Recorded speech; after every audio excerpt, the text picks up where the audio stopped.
اگر آپ سائنس کا مطالعہ کریں تو سائنسدان بیچارے سر پکڑ کے بیٹھے ہیں۔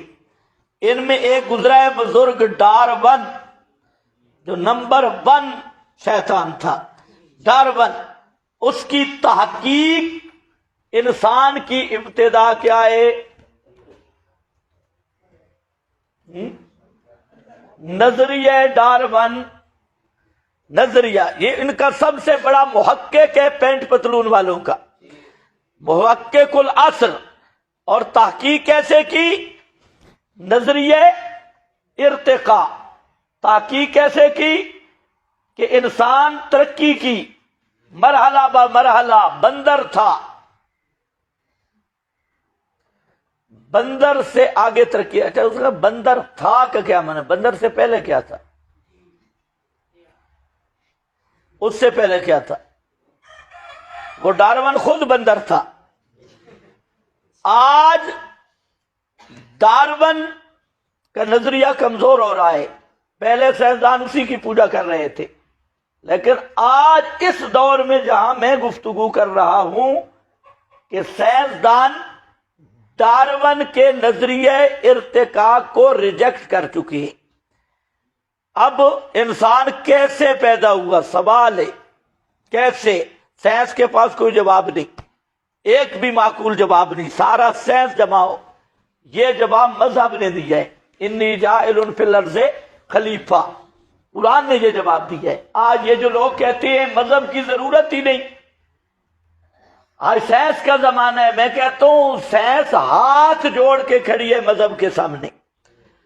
سائنس ایک قدم نہیں چل سکتی بغیر مذہب کے۔ یہ جو نعرہ لگا رہے ہیں کہ سائنس کا زمانہ ہے، مذہب کی ضرورت ہی نہیں، تو میں کہتا ہوں کہ ایک قدم سائنس کا مذہب کے بغیر چل ہی نہیں سکتا۔ تو یہ نہ سائنس کو جانتے ہیں نہ مذہب کو جانتے ہیں۔ یہ سائنس کے باب میں بھی جاہل ہیں اور مذہب کے باب میں بھی جاہل ہیں۔ جو سائنس جاننے والے ہیں انہوں نے قرآن کی صداقت کو تسلیم کیا ہے، مذہب کی ضرورت کو تسلیم کیا ہے۔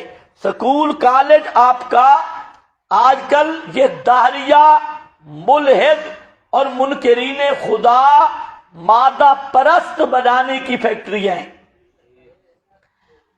جتنے طالب علم سٹوڈنٹ ہیں اکثر ان کے آکسفورڈ یونیورسٹی سے جب آتے ہیں تو بڑی تحقیق یہی ہوتی ہے کہ اللہ ہے ہی کوئی نہ، اللہ یہ تعلیم یافتہ روشن خیال لبرل بیمان المرتد، لبرل مسلمان ہیں، اور یہ سب صلیبی فیکٹریاں۔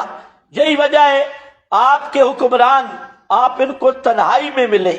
میرا دعویٰ ہے آپ کے ایم این اے، ایم پی اے، خصوصاً یہ جو حکمران طبقہ، بڑے بڑے وزیر، یہ جو باہر پڑے ہوئے ہیں اور برطانیہ امریکہ سے، آپ ان کو تنہائی میں ان کے ساتھ بیٹھے، خدا کی قسم ان میں 99% خدا کے منکر ہیں، داہریے۔ اور کئیوں کو یہ کہا گیا کہ جب داہریوں اظہار کیوں نہیں کرتے تو کہتے ہیں یہ پاکستان ہے، ملا سے ڈر لگتا ہے۔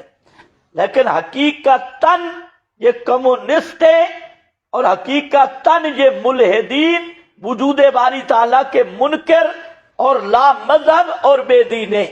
اوپر سے انہوں نے چادر چڑھائی ہے کہ ہم مسلمان ہیں، حقیقتاً ان میں ایمان کی رتی بھی نہیں، خالص ملحد اور بے دین ہے۔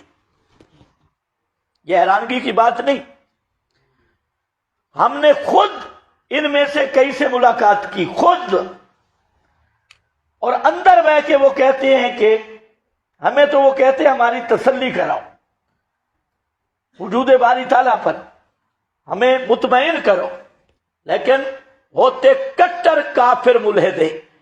اور یہ جو بعض حضرات ہیں جیسے اولیاء ہے، یہ جو مبصر ہے اولیاء، یہ بیچارہ اسلام کی خیر خواہی کو ظاہر کرتا ہے لیکن عالم نہیں، اسلام کا مطالعہ نہیں اس کا، تو غلط سلط ساری چیزیں لگا رہتا ہے، کوئی نہ کوئی اس کا کلپ روزانہ ٹی وی پہ آ جاتا ہے اور پرخچے اڑاتا ہے ساری ہر چیز کی، آج کل تو مفتی اعظم بھی ہے، حلال حرام کے مسئلے بھی بتا رہا ہے، اور ہے بالکل دینی لحاظ سے چٹا ان پڑھ ہے، اردو کی کتابیں پڑھ کے تبصرہ لگاتا ہے، لیکن بعض چیزیں جو ماحول کے مطابق ہیں اور دوسرے حضرات کے ساتھ میل جول یا آج کی دنیا کے مطابق ہیں تو بسا اوقات وہ اچھی بھی کر جاتا ہے۔ ان کا بھی ایک پورا انٹرویو ہے اس پر، وجود باری تعالیٰ پر اور ملحدین کے سوال ہیں۔ تو پاکستان میں الحاد زوروں پر ہے، معمولی نہیں ہے، اور یہ انکار خدا، اس کا بنیاد جہاں سے ہوتی ہے مذہب کی ضرورت نہیں، سائنس کا دور ہے، ترقی یافتہ دور ہے، اور سائنس کے پاس اس کا کوئی جواب نہیں۔ قرآن نے پورے انداز میں بتا دیا کہ انسانیت کی ابتدا کیسے ہوئی۔